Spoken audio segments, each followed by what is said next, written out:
Hi, my name is Ava Paige. I'm 17 years old. I'm a singer-songwriter born and raised in Nashville. I started my musical journey when I was 10 years old, got the really cool experience seeing karaoke with Kelly Clarkson. So that sort of boosted my love for performing, and it opened my eyes to the world of songwriting and the music industry. I absolutely fell in love with performing and writing, and by the end of 2018, beginning of 2019, I was doing around 150 plus shows a year, traveling all across the country, writing with a bunch of amazing artists and songwriters, and just trying to make it in the industry. When on July 1st, 2019, my life was completely put on hold, and I was diagnosed with leukemia.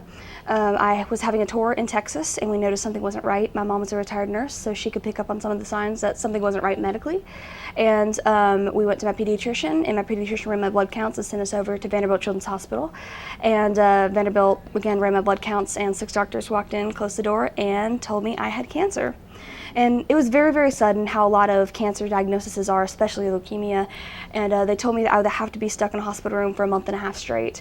And my treatment plan was projected to be around 3 years. And for a person who's always, super, super busy, having to stay, doing something, it was very hard blow to have to stay still and basically get toxins pumped through your veins for weeks at a time. And thank God my family is an incredible support team, and my Nashville family absolutely opened their arms wide and supported me. But I would be lying if I said my family didn't cry for a bit, and we kind of just looked at each other and hugged each other. But then I looked up and said, okay, how do we fight this? How do we move on to the next step? And sitting here now, I can happily say that my last chemotherapy treatment was December 13th of 2021. So I am cancer-free sitting here. And when I was in the hospital, I got involved with CMN because Vanderbilt is one of the amazing hospitals in Children's Miracle Network's network. And I got involved with Miss Karen over at CMN, and I did an event called Cheers for Children was the first one that we did together. And I just fell in love with everything that CMN does, and their stand base, 100% of donations go back to your local children's hospital, so that just made my heart so happy. And plus Marie Osmond and John Snyder, they're all just such amazing people. Everyone at the CMN team is fantastic. So I started doing more work with them, and last year I was the local champion for the Nashville area. This year I'm so honored to be the national champion this year, and I'm excited to work with them more and raise awareness for childhood cancer. Yeah, being a teenager with cancer is definitely different. I was 14 when I got diagnosed, right before my 15th birthday. And it has its pros and cons. You're able to communicate better with your doctors, and your body better, so you can say, hey, something doesn't feel right, you should check this, can you run this lab counts?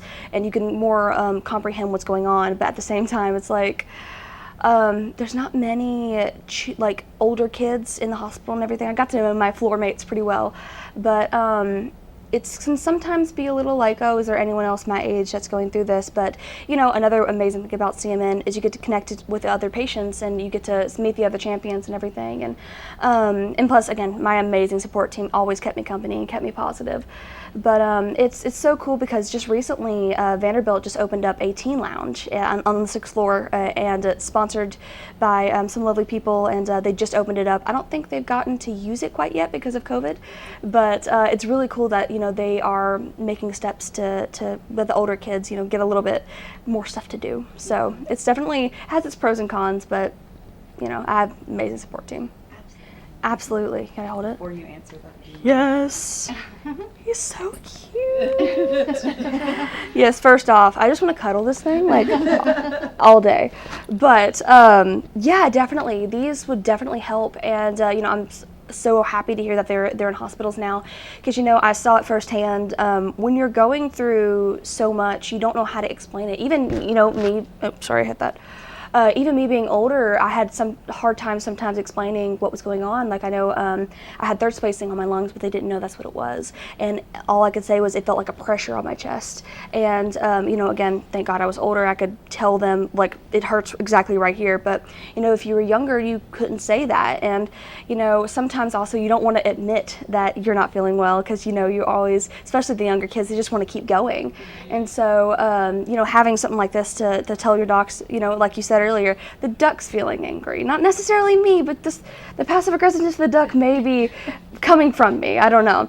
But yeah, they would definitely help those children, express their emotions. And it would have helped me if I was diagnosed younger. But, and plus, again, look at this face. So who could not love it? Tell me about it. Oh yeah, okay. You don't learn to stand your ground till you get knocked off your feet. Life chips away the paint to show the gold that's underneath. The things that make you better don't come that easily. You don't know how strong you are till you have to be broken open, praying, hoping, running out of breath to breathe. There's a reason the heart keeps beating even when it's bleeding.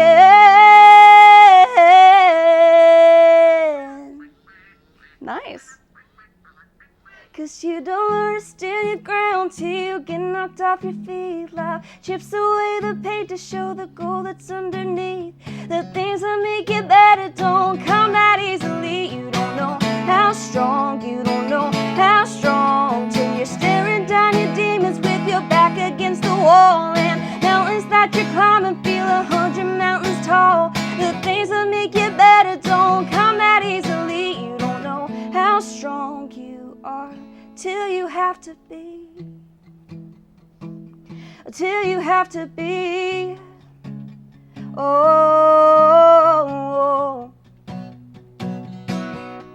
you don't know how strong you are till you have to be.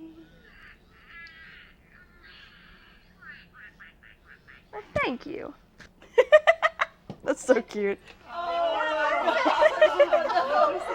was perfect timing. I was sobbing.